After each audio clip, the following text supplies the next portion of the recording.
Welcome, heroes and villains. If you've been to my YouTube, Fjooken Enterprises YouTube channel, if you've been here a while, you've known that I go through several technical issues. I'm glad I caught this one quickly because I wasn't recording when we did the first question of my GM interview and my quest to interview all the game masters that will allow me in the world. And today I am interviewing Josh the pilot. Hi. Welcome, heroes and villains, to Fjooken Enterprises YouTube channel. Take a moment, relax, stop your bickering, and just enjoy the show. So, once again, how'd you get into tabletop role-playing games? It was always like D&D was always the line I wouldn't cross. It was always the nerd that I wouldn't do. And which is dumb because I've been a Warhammer player since I was like 12. And I'm an actor by trade, so it's a sort of natural fit for me. And I was doing my master's in filmmaking, and a mate of mine in that course, Matt, was like, "Hey, I want to do a podcast," and I was like, "Cool, yeah. What about?" And he's like, "I want to do a narrative fiction podcast using D&D as the storytelling mechanic. Do you want to be a character in it?" And I was like, yes, I do." Fine, I'll learn D&D, and I fell hard, man. I went in 6 months from never having played before to running a game for my family to my first DM experience ever where I DM for 12 people simultaneously, and I think did a pretty decent job. I started writing a book using a campaign I was running as the storytelling mechanic. I still have all of those recorded. It got dark. But only started like 7 years ago. I haven't been doing it nearly as long as some of the others out there. What systems and/or editions have you played? I've only played 5e as in D&D. I haven't played any systems before that. Nor have I actually even touched Pathfinder. However, I have recently started getting into some other systems since the old, it wasn't even since the OGL business. That sort of kicked it up a notch. But I was exploring up different RPG systems, indie games before it was cool, damn it. But yeah, I now do weekly sort of investigations into other gaming systems, other RPG methods and styles, and I found a few that I absolutely hecking love. The first one, Sean of Paradise Productions introduced me to Quest, which is beautiful. Rules light, super easy to play, only need a d20. Then Dreaded GM got me onto Easy D6, which is also super fun. And then I recently played in a charity game, and she introduced me to Teens in Space, and I was like, "Oh, I love Teens in Space hard, man. That one's good." The character creation it's the same as Kids on Bikes, and it's very collaborative. And Matt, who got me into D&D in the first place, Castellan, who you may see in chat, who's the DM of the podcast I'm still in, There Be Dragons, he also really wants to play Monster of the Week with me. And we built a set of characters for it. And yeah, the character creation on that one is very, very cool as well. I've never tried Vampire the Masquerade either. And from what I know of it, I probably won't. Like, from what I've been told, I'm like, I don't think it's for me. I don't necessarily think it's bad or the people who play it are bad, but I don't think I would ever play it. I just don't think it's my vibe. That being said, I've been wrong before. How'd you go from being a player to being a game master? Simply by the desire to want to experience it more. Like, I love this. Let's do it more. No one will DM it. I can't find enough games. Fuck it. I'll do it. Ooh, shall I swear? Should I not swear? I'm Australian. Swearing just sort of happens. Um, Bleep it out. We can fix it in post. I could, but I don't care if you swear. Cool. I'll try and keep it to a minimum. Yeah, basically, all the skills were already there. All I just needed to know was how the game worked. I've been playing card games and board games since before I can remember. My mum and dad, my dad was in the Merchant Navy, and my mum went away to sea with him. And sea in the 80s was boring as hell. So they played a lot of board and card games in the evenings when he wasn't on shift. And they just continue doing that. So all three of me and my brothers, we were all raised playing board games and card games with mum and dad. Which makes us irritating to play with because we immediately just cut straight through to how do I win this? We're intensely competitive, and yeah, newcomers to the family always go, oh, I don't want to play with them anymore. They enjoy it too much. So yeah, rules and things just sort of seep into my brain really, really quickly. So the getting my head around the rules was the easy part, and I was already an experienced storyteller. I've been a professional actor since I was like 14. And so, yeah, improvisation and storytelling are already things that I had at least a bachelor's degree in and 20 plus years of experience at. So coming at it and then just it was a natural fit to just go to, right, now I'm going to make up my own stories and make other people play them with me instead of having to rely on other people to do the storytelling. I love being the player. I just tend to, as a lot of DMs who love the game, I tend to wind up getting a forever DM syndrome. It's just what I wound up being. Are there any role-playing systems you refuse to run? Refuse to run? No. I don't think there's a single one that I'd say, no. Like I say, Vampire the Masquerade, I've never played it, don't know anything really about it. I've been told by a few people like the problems with it in their opinions, and I've been like, yeah, look, it sounds like a lot of effort to do something that, because I'm dyslexic, I read very slowly, so actually like going through the rules and figuring it all out, it just sounds like it probably wouldn't be for me. I like things that are. I love D&D for its complexity. I love 5e for the detail and the complexity behind it, and I love complicated rule systems. However, I know I am very much in a minority about that, and so finding games that are simple to learn, where it's the core element is just the role play, like Quest or EZD6, where it's all about the narrative and the storytelling, not so much about the, all right, how many D6s can I get myself on this combat? That's fun, and I don't get me wrong, I do enjoy it. I love making broken as hell characters. Check out my YouTube for more. But yeah, it's also finding simple games that are where the focus is storytelling. Again, I come back to Teens in Space. The rules are not the rules aren't lacking in complexity, but they are simple to learn. And then it's like simple to learn, hard to master, that sort of thing. It's simple to learn, but yeah, there are so many ways to utilize them. That's the strong suit of them. But I think the actual answer to the question is no. I don't think there's a game I would refuse to run that I am currently aware of. One. Are there any systems you enjoy running? I don't think I've had a system yet that I didn't enjoy running. I think the system itself is incidental to the enjoyment.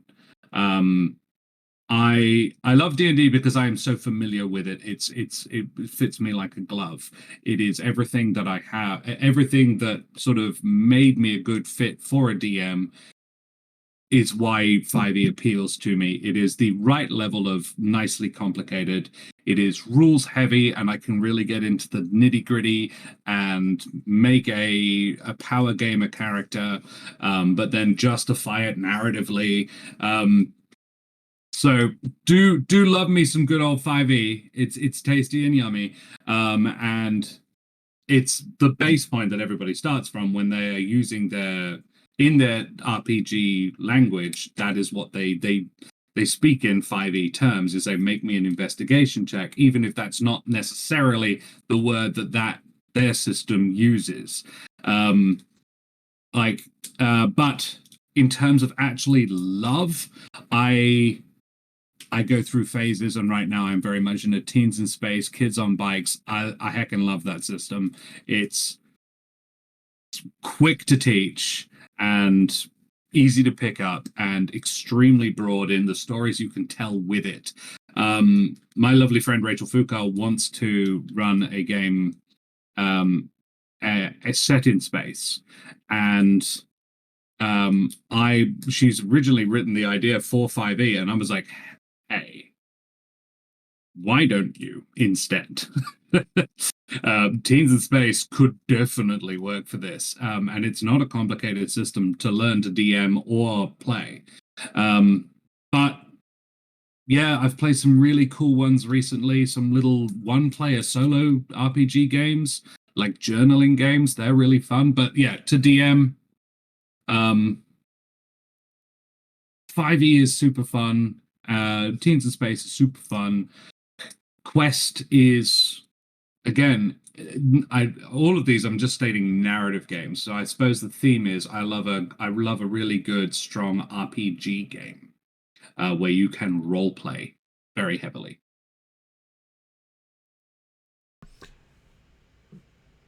In your 7 years of playing Dungeons and Dragons, have you developed any common house rules? Uh Crits. I We don't roll two dice. I think with a crit, you want a guarantee of a certain amount of damage. So you take the max that the dice would roll and then roll the dice again. So you roll the normal amount of dice, but you also add the maximum amount that you could get from rolling the dice one time as well. So if you would normally be a d8, you get a d8 plus 8. Just like you crit, you automatically get a free max damage of one hit. That's that one. I think I have a homebrewed ruling on exhaustion. No, holding one's breath. Because it's your constitution modifier number of minutes, which I think is bollocks. Like I was at one point in my teens a sort of international quality swimmer and diver, and I can hold my breath and exercise a lot for no more than 45 seconds. And I would say that I have a better than +1 con as a person. So I think it's absolutely rubbish. And my ruling on it is a con modifier so if you have a +1, you get 2 rounds you can hold your breath for and do stuff.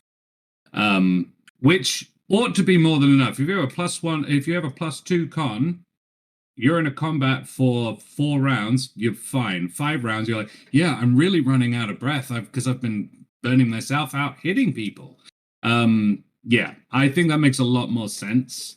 That allows you to swim no more than 250 feet underwater, which I can swim 25 feet while holding my breath, 25 meters whilst holding my breath, which is 75 feet, which is pretty far. But yeah, just sort of believability. It's like, but these are superhumans. I'm like, no, some of them are literally humans. Like dwarves, maybe dwarves can just hold their breath longer. I'm like, sure. Like, talk to me on a one-to-one basis if you reckon your character ought to be able to hold their breath for 5 minutes. Because that's what the rules currently state a barbarian with maxed out con can do. I'm like, or 7 minutes for a level 20 barbarian. I'm like, 7 minutes? That's silly. I don't bother with encumbrance or yeah, the weight of things. That's not so much a house rule as I just don't bother with it. It's not fun. There's a lot of things I sort of ignore for fun. But a lot of my stuff comes back to house rules, not so much, but rule of cool. You can get away with a lot if you phrase it like it's going to be awesome. With me, anyway. Are there any moments of the players completely surprising you that you would like to discuss at this time? My players regularly completely surprise me. I I think I'm quite unusual in that I don't do a lot of world building ahead of time. I don't do a huge amount of planning of a huge scale. I have a broad idea of what's going on in the world, but I like to react and build the story around the players, around what they are doing, partially just so I don't duplicate effort or waste effort. Writing a narrative that they don't follow, because you can never predict what they're going to do. If you think, I've written this brilliant story, they'll do it. No, they won't. They'll talk to a goblin that you have to make up on the spot. So Boblin the Goblin becomes the BBEG of this whole other story that you didn't think of. And you have to make it up on the fly anyway, so just do it. But specific event that players really surprised me. I think most recently it was Kato Sullivan going completely flat. She was playing an ooze, and she completely compressed herself to a thin layer on the floor so that she could avoid detection. And then she slimed her way out of a room and then rolled herself up into a tube and got into a pneumatic tube so that she could get around the ship faster.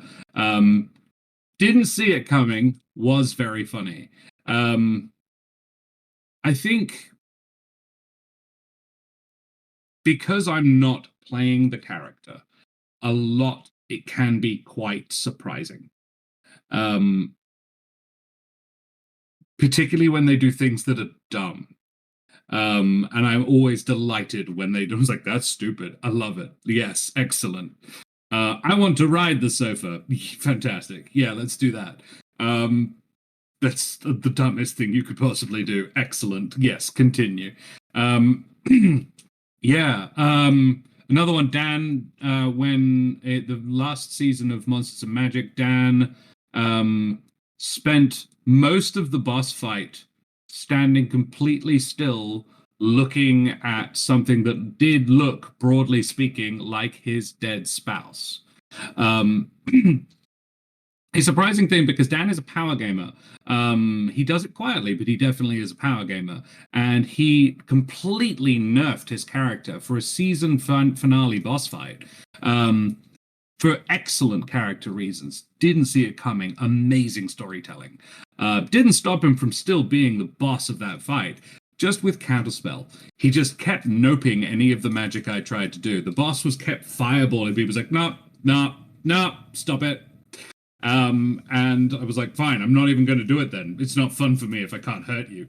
And yeah, it was a surprise.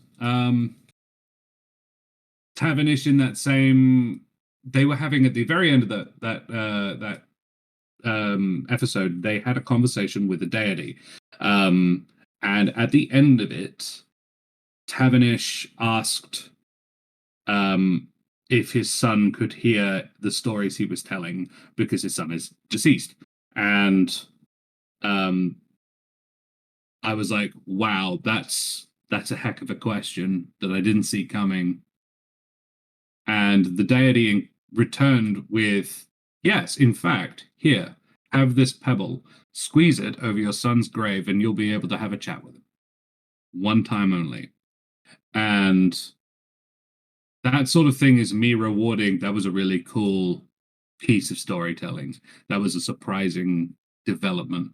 And Julio, every time Julio interacts with the damn tree, it's always funny and interesting, and he always rolls a nat 20 for it. Yeah, I love being surprised by my players, and it does happen a lot because I try to go in without expectations.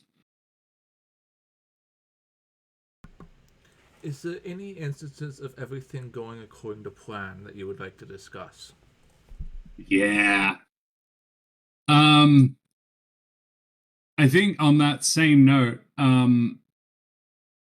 while I don't do an awful lot of planning, the plans I do have do tend to come out, do tend to go well, and the that conversation with the deity went. It was so satisfying to finally be able to unveil my master plan. This is what's been going on the whole time, and have them all go, "What the, you monster?" And I'm good. Yes, I am. I am very evil. Because it turns out the bad guy, they'd been doing everything he wanted the entire time. And they just hadn't been able to get to his plan was so messed up they couldn't predict it. And I was like, yep, nope, none of you saw this coming. Good. Intensely satisfying. That is like peak DM joy of the you didn't know where this was going, and he's not only that, but the god had a point. He was an evil god who had them doing what they thought was a positive thing, but actually for horrible reasons. But it was also a very good reason. Like he had a good point, and they're like, I don't disagree. It's monstrous, but I don't disagree. And that's the problem. Like, they've spent 2 sessions going, what do we do now? And I'm like, yeah, I stumped you guys, didn't I? Good, good. My penultimate question. Do you have any advice for your fellow game masters out there? Ooh. I think the biggest one is don't get too lost in the weeds with the rules. Rule of cool is the most important thing you can remember.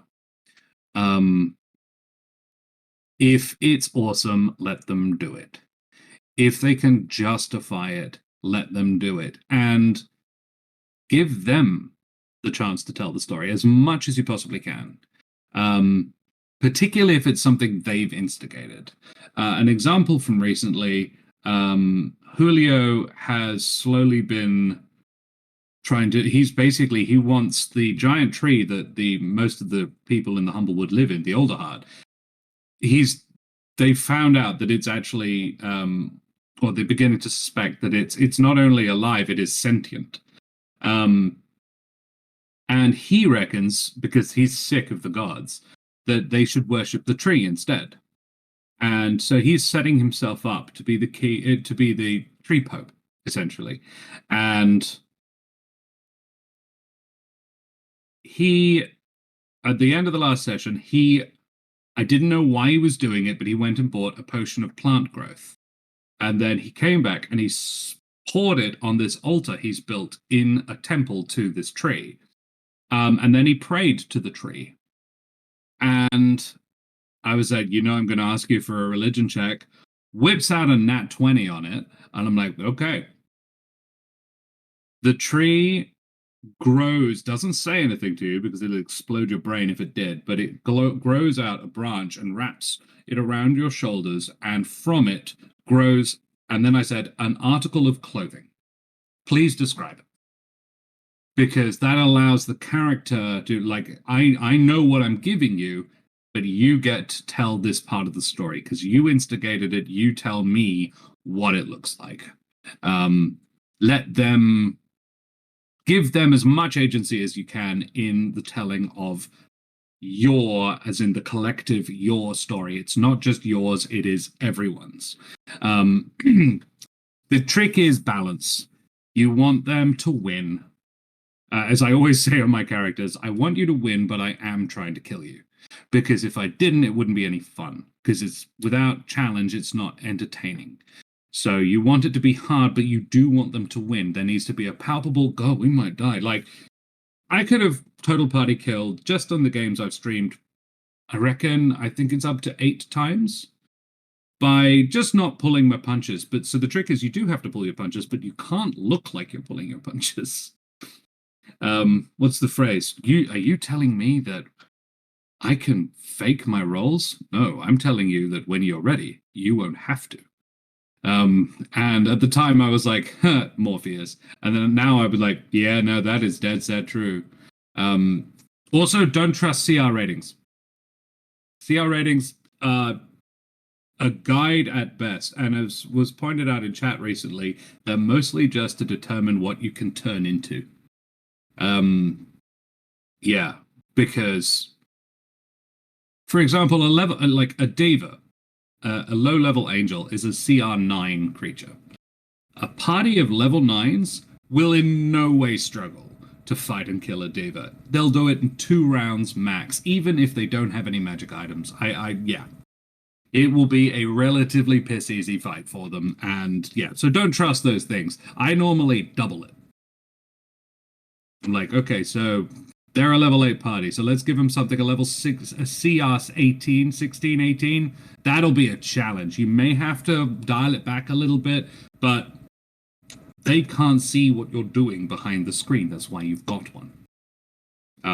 So that's the other note. Yeah, the DM screen is there to make them feel powerful. Because it's a power trip, ultimately. My final questions to all my interviews is always the same. Anyone or anything you would like to shout out at this time? Well, I'm Josh the Pirate. You can find me on my Twitch channel, Corsair's Cove. It also has a YouTube component, but mostly what we do there is just put up the things we've streamed. We do have a short form content series on there, multi-classes you may not have considered, with my puppet alter ego, Yusuf. So yeah, you can check me out on my YouTube, Corsair's Cove, my Twitch, twitch.tv/Corsair's Cove. And you can also check me out in the podcast There Be Dragons, where I play the infamous and deadly pirate Skern Felspar und his little dragon, Rosh. And every other Friday, I am on the Law Rights channel, where I play a... By day, she is a police officer, and by night, she is a cat burglar named Olenya. In a game of 7th Sea, which is a new system for me, and I would not feel comfortable running it yet, but it's pretty cool. It's very, very different narrative creation game.